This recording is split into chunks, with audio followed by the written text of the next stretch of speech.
My name is Jamie Dunbar, and I'm excited to introduce to you our next expert presenter, Rosie Haffenden. Rosie is a degree in applied psychology and a postgrad in animal behavior, but her passion is in hands-on dog training out in the field.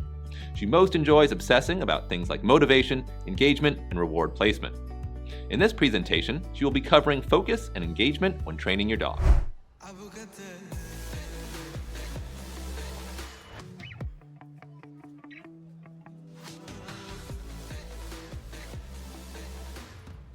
Focus. Without it, as a dog trainer, you have nothing. And with it in dog training, you find your perfect dancing partner.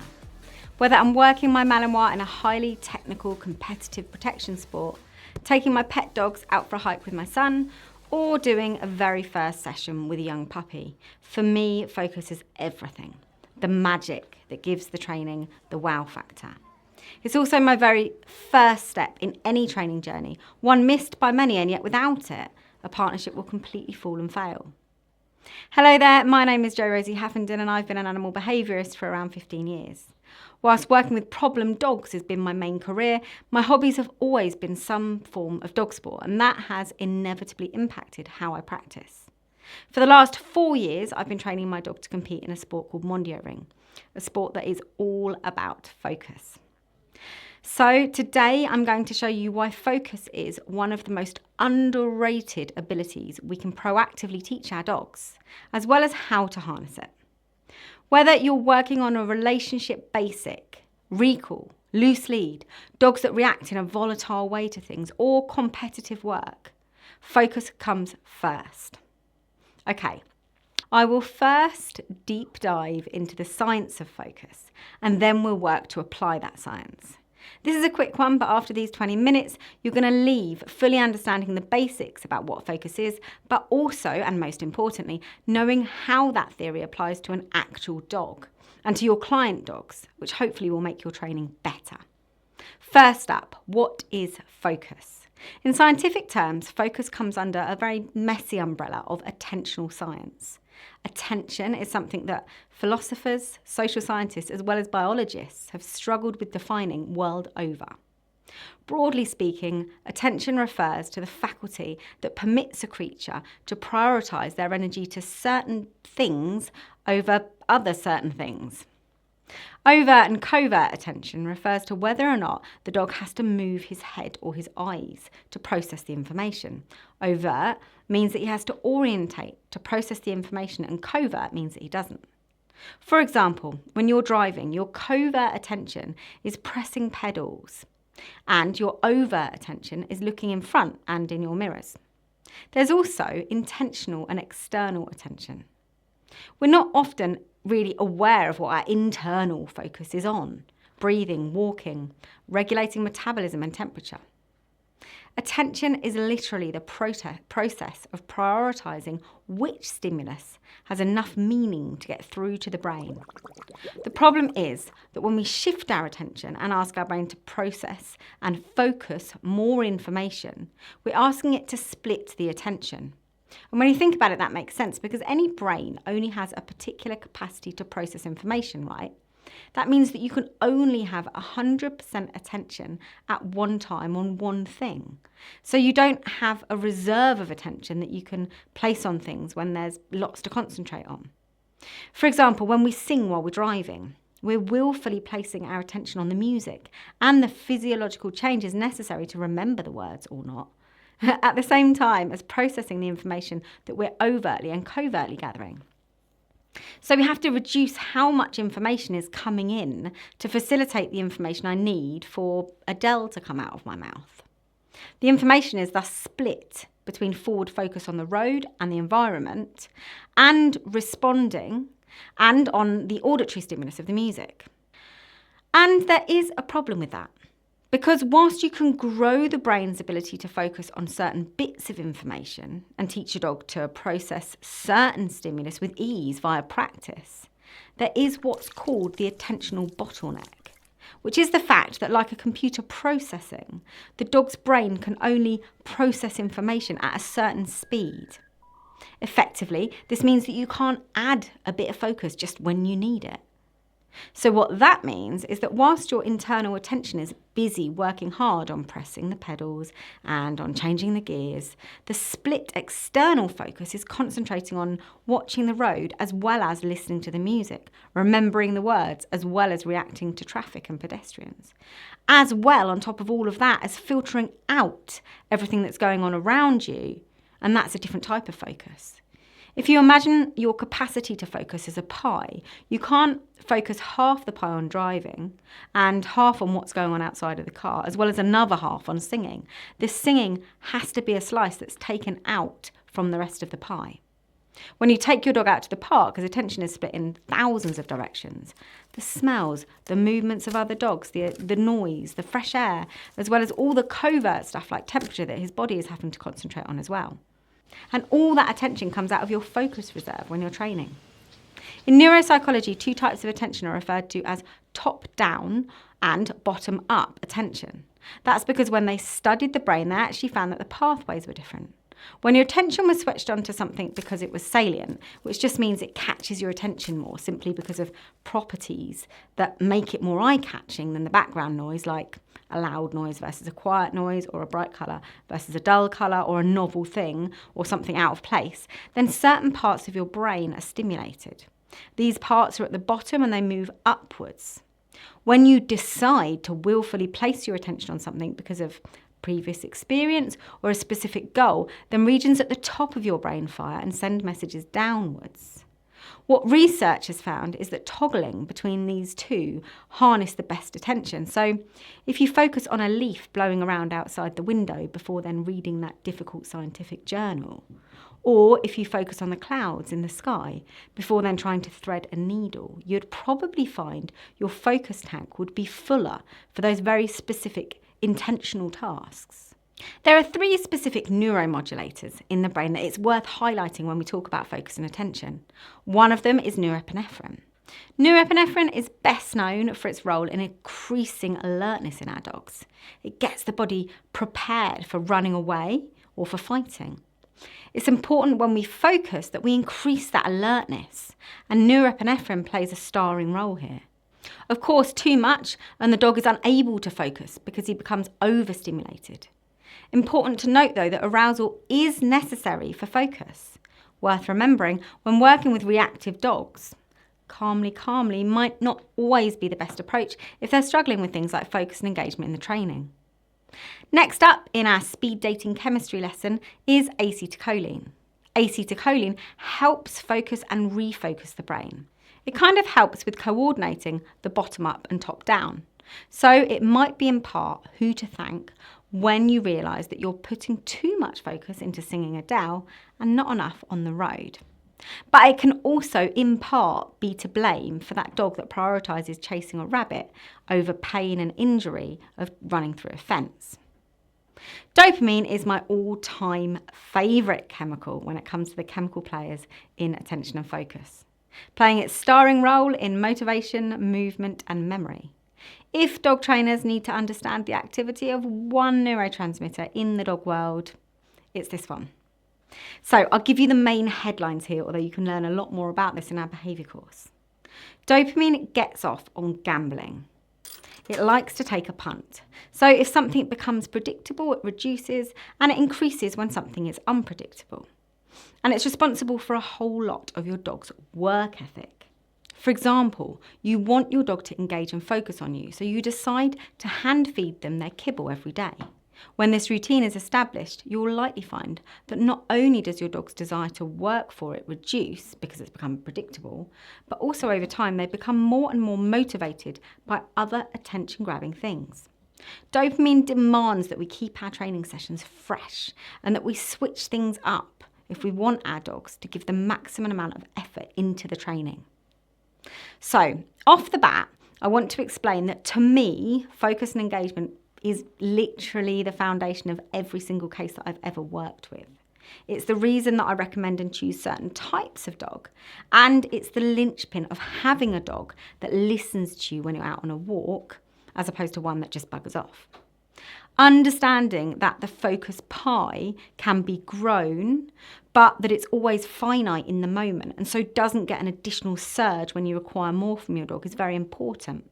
And it also helps us because it means that when we train a dog to be particularly focused in a certain exercise, we're actually putting attention blinkers on our dog because we're sipping out of the glass of attention that they have available to be aware of the distractions. Understanding that your dog's focus on an environment has a different neuro pathway to when he's working on a goal and thinking is also really important when it comes to harnessing focus and attention in that way. And especially a little later on in the lecture when we start thinking about problem behaviour. So let's get down and dirty with a bit of basic practical. How do we harness the attention that our dog has and put it on us? When we think about focus in pet dog training, we often get stuck looking at eye contact. The most common focus exercise that I see is the classic watch me, where the owner moves a bit of cheese from their dog's nose up to their forehead and over time conditions the dog to look at their face when they say watch me. This likely comes from our desire to have people look and listen at the same time when we're talking, and that makes sense. The brain's real estate responsible for auditory and visual stimulus is different, and the more energy we can place on what we're saying, the more likely a person can understand as well as remember. If the person is looking elsewhere, they have split some of their attention capacity elsewhere. But one thing that's worth thinking about is what sense do you want your dog to use when he focuses on you? Because for me, the visual senses are probably the hardest to proof in real life. Getting a dog to look at you isn't likely when it comes to massive distractions like another dog, or when you enter a brand new place, or if you're moving and the dog needs to look where he's going. Moreover, it's less practical when your dog's already very far away from you. So for me, it isn't really the dog's eyes I'm trying to train here, but their ears. The watch me exercise is far from useless, but it's the ears that I want to see pricking. And I want to see a fast reaction upon a consistent cue. The response to watch me wants to be auditory. Perhaps we should start saying listen instead of watch me. Not only is the auditory response faster than the visual one in dogs, they hear before they see, but also it makes practical sense for us to think of a dog that's focusing as a dog that's listening to us. You see, whether I'm performing positions in a competition with my sports dog, or I'm taking my little bully puppy out to the cafe, or I'm just taking the gun dogs for a leg stretch over the fields, I need them to focus on what I'm saying, irrespective of where I am and what I'm doing. In dog training, when I talk about focus and engagement, what I'm really measuring is the dog's alertness that I may give them a cue, how quickly they can respond to the cue or latency, as well as their ability to work top down and process that cue, what that cue means, irrespective of what's going on around them. We'll go on to look at what happens to focus and attention when working with dogs that might have suffered trauma in a moment. But for the meanwhile, I want to focus on our very steady, happy pet dogs. To start, let's assess your dogs. You can return to this assessment later on once you've started focusing on focus exercises, and then you can see if your score gets better over time. To assess where your dog is in terms of focus, take him outside to the garden. Sit on a chair with a glass of vino and time how long it takes for him to choose to check in with you. I call this measure the cue seek. How long does it take for your dog to come to you and seek out a cue? Then when they do, ask them to perform a behaviour. And it needs to be a behaviour that you know that they know very well, like a sit. Again, count how long it takes for the dog to perform this behaviour. This is your latency score. If you're happy with these responses, take your dog to the local park and see how these numbers change. Until I'm really happy with those numbers, I tend not to really progress much of my training. And instead, I will work on things that I know will help with focus and engagement. Earlier, I said that I pick the breeds I have based on these kinds of factors. The long and short of it is that each breed, depending on what they've been bred to do, has a very natural focus on certain environmental things. as well as a predisposition towards or against working with humans, as well as a general work ethic. For example, studies by Shoemaker et al. Found that collies had a much higher baseline dopamine level than a Serbian livestock guardian breed. As a trainer, I look for these dogs, the dogs with the highest work ethic, as well as the highest predisposition to work with me as a person. It means that my dogs are very demanding, and it means that they need loads of time with me and lots of stimulation. But for me as a professional dog trainer, that's perfect. For a pet dog home, I tend to look for a more middle-of-the-road breed. Non-working lineage helps, and slightly more independence makes mixed gun dog breeds much more likely to give an owner the sort of focus that they desire without that northern breed independence or without the lack of drive that's often associated with some of the sighthounds. Again, their choices often come back to thinking about focus and engagement and how that has evolved in that breed. So let's look at those three things again, and let's put some practical steps to teaching auditory focus. First things first, choose an understimulating environment, probably your home, so that you can scrape as much of that pie into top-down circuitry, enabling the dog to concentrate and learn in this first lesson. The first thing I might do is lure my dog and condition an attention sound followed by some play noises. Attention sound. It could be a whistle, but here I use a kissy noise. So I'm going to follow this up with some luring. I get the dog to follow the food, and sometimes I give them a piece. Sometimes I throw them a piece, and sometimes they miss the hand and they don't get a piece. Remember, this unpredictability is going to raise those dopamine levels. Then it comes to the cues. So once I've done a few of these food circuits, I'm going to start checking for cue recognition. It could be basic positions, or it could be a nose target or a middle, anything really. As soon as the dog succeeds, I'm going to go back to engaging that bottom-up circuitry and getting them to follow the food. I'm jostling here between getting the dog to focus on my voice and think, and getting them just to follow a moving treat, which is that lower region of the brain and is really pumping that trio of chemistry that we talked about earlier. Now, there are three ways we can make this game harder and get to expert level. First up, we can ask for multiple things rather than just one thing before following the food. Careful though, because focus is also finite. Studies have actually found that focus and concentration predictably runs out.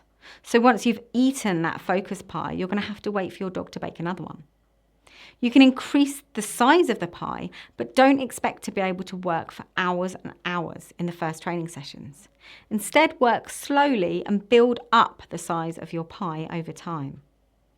In the sport I practice, we build our dogs up to constantly focus and engage that overt attention for around 30 to 40 minutes at the highest level, but this takes years of training.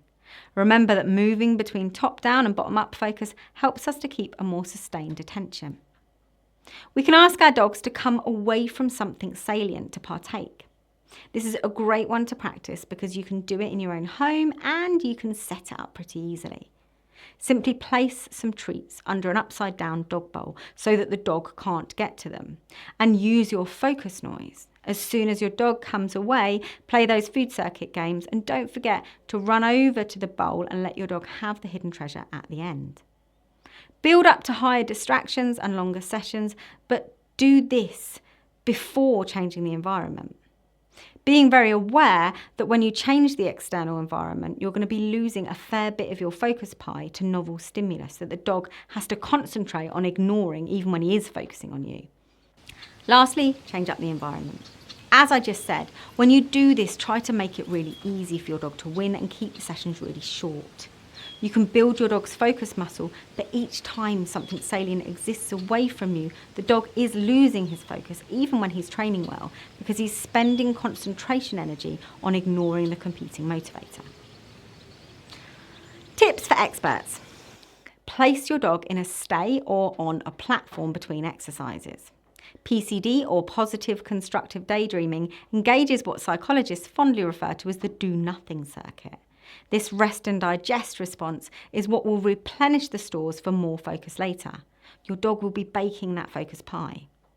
Taking mini breaks when your dog is at rest to let him look around will help him focus again easier when you call him back to work. Note, some dogs find it really hard to do this, so consider tethering or putting them in a crate so that they aren't under that working instruction. Building the auditory focus can be done in a few ways, but here are two of my favourite practical ways. The first one involves proofing a couple of verbal cues and then practicing when the dog can't see you. In humans, it's widely accepted that attention disorders and hearing loss sufferers worry most when there is background noise. I can hear, but I can't understand is the most common complaint by them. And when we think about what we've discussed today, that's not really surprising. As a listening task increases in difficulty, so that brain requires more complex cognition to process. The more noise, the more focus is bottom up and concentrating on not processing the environment. When this is coupled with stimulus that is salient and attention is placed on impulse control as well, it isn't surprising that our dogs can struggle. Participation in auditory training exercises actually significantly decrease the problems that attention disorder and hearing loss sufferers had when there was lots and lots of background noise in one study. The doggy version is to start your dog in a sit, ask them to stay, and then turn your body slightly to the right. Now give him a new cue, maybe to stand, and reward him if he gets it right. Next time, turn further away and keep going until you're turning to face the complete opposite direction of your dog. Keep changing that auditory focus by practicing cues from behind doors, or even if you want to take it to that expert level, through a Nest Cam or a baby monitor. Now, all of this training is super fun, and trainers can get more and more focus from their dogs as they start spicing up the environment. But how does this work when we want the dogs to focus around something that they react to emotionally? When dogs react to people or other dogs in a volatile fashion, we behaviourists spend a lot of time analysing why. We take a long history from owners, and we spend a lot of time analysing the body language of the dogs themselves in what can best be described as a dog version of talk therapy. There are so many different ways to change the behaviour of a dog who, albeit through fear, frustration, or intrinsic drive to perform socially unacceptable behaviours, reacts strongly to people or dogs. Ultimately, though, in many cases that I watch, the first most vital step is missed out, and that's all about focus. Many of the modern techniques try to change the dog's emotional response by getting them to actively turn their attention onto the salient stimulus, onto the trigger. Operant games involving rewarding the dog for looking with distance or treats or toys, or even classical games where the dog is presented with something wonderful as soon as they focus on the trigger, are offset with others that try to desensitise the dog by exposure therapy or counter-conditioning, which is, if I'm honest, seldom done effectively and is very often cost and time prohibitive for the owners. Often the trigger is too far away as to not really provoke a response, and thus it cannot really work as exposure therapy should. Or else the opposite is true and the dog has to endure traumatic emotional episodes of being in the presence of a trigger and not being allowed to react. But we haven't taught a lot of these dogs to shift their attention yet. We haven't built up the focus muscle and allowed them to learn to toggle between top-down and bottom-up circuitry, let alone proofed this ability around background noise or introduced arousal. When we look at the effect of Amy Badura's cutting-edge attention training procedure and how it's revolutionised working in terms of the effect it has on the brains of veterans with PTSD, we find that teaching them to focus on something else whilst the trigger is gradually more and more present, as well as teaching them to shift attention between motivating and salient things onto things that aren't so motivating and salient, gives phenomenal results. In casual terms, my partner Nando would just refer to this as training through a problem, but a structured approach that first trains a dog on verbal cue to toggle between focusing on a physical object that they're highly motivated by, and then focus on us, and shifting to listen to verbal cues before giving them the word to attain the object and briefly fall into that do-nothing circuitry, is cutting-edge, fast-paced therapy for a lot of reactive dogs. First, you have to teach them to focus on an object of desire without taking it. Then you proof that and switch between offering the reward when the dog listens to you on cue and when they focus on the object on cue. Of course, teaching this away from background noise and triggers first, and then having the salient triggers competing for attention, all the whilst knowing that the dog has practiced focusing on motivating stimulus and then turning back to cognition and listening, seems a surefire way to use focus and engagement games to help some really, really challenging dogs. So I hope that you've enjoyed my 20-minute lecture today on why focus and engagement is the best tool seldom used by many of us dog trainers.